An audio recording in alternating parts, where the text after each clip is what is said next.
Welcome back. You guys ready to talk about the element of air and the wind and how this element is connected to the mind and the breath and how imbalance in this area can create scattered thoughts, distraction, anxiety. Lives here in the heart, right? It's connected to the Anahata chakra and the sense of touch. So let's talk about it, and let's talk about ways that we can bring balance to this area. Come on. Hey guys, so I am out in a spot that feels like a nice place just to see the view of the mountains, and sometimes when the sun is going down over here I can watch the clouds swirling, and I find that this is a good place to connect to the element of air and the wind. And what I want to share with you today about the element of air and how we work with it with Bhūta Yoga, because I was sharing before, it's connected to the mind and the breath. The yogis talked a lot about how it was super important, technical term, the importance of mastering or gaining mastery over the breath to gain mastery over the mind. They would say that it's actually more important to gain mastery over the breath than to try to gain mastery over the mind, because of how influential the breath is to the mind. In Bhūta Yoga, we work with a principle known as Spanda.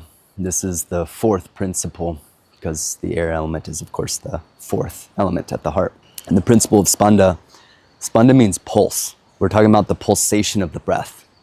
And what we want to do is start to create sensitivity in the body to how the inhale and the exhale creates a sort of a ripple effect in the body. So when I inhale, there's a ripple into expansion, and when I exhale, there's a ripple into contraction. It's like waves on an ocean, right? There's a crest in the wave, and then it crashes, and then there's another swell.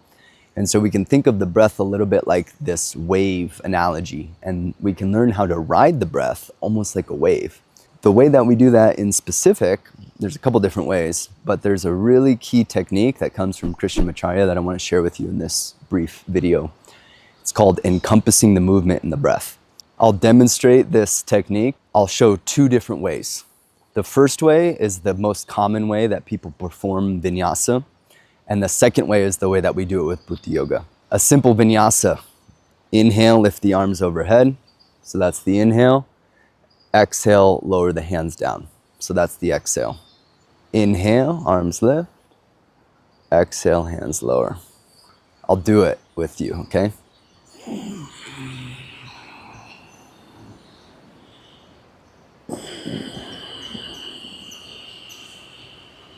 Simple, right? Here's the challenge. And this is going to trick the mind to bring the mind into the body and into the breath in a way that really no other technique can do.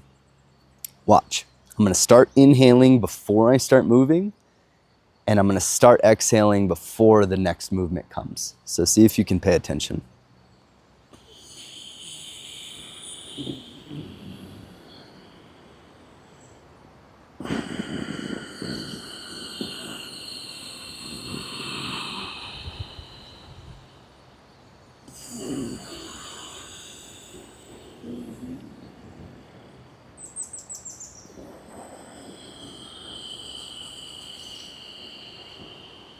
Did you notice that? I'm putting my body movement inside of my breath movement. That's what we say. Breath encompasses movement, or breath envelops the movement. So there's a breath and then the movement and then more breath at the end. You can think of just breath, movement happens, just breath. Just breath, movement happens, just breath. This buffer of the breath that's kind of like brackets on both sides of the movement allows us to fit the movement inside of the breath movement. This will do something with the mind, which forces the mind to cooperate with the actual responsiveness of the body to the breath. Instead of using the mind to impose itself on the body, we're actually forced to be in alignment with our breath capacity. This does something really special. It not only connects the mind to the body, to the breath, it also allows us to release the need to force our body beyond its natural limitation. This helps us enter into a state of yoga. That's what I wanted to share with you about the principle of Spanda and how we work with the element of air, and specifically working with the breath to connect us to the element of air. Thank you for joining me for this episode of working with the elements in Bhūta Yoga, and stay tuned for our final video where we talk about working with the element of space at the throat. Enjoy your practice, and I'll see you very soon. Remember to get the free PDF. It'll go into more detail on all this stuff. Peace.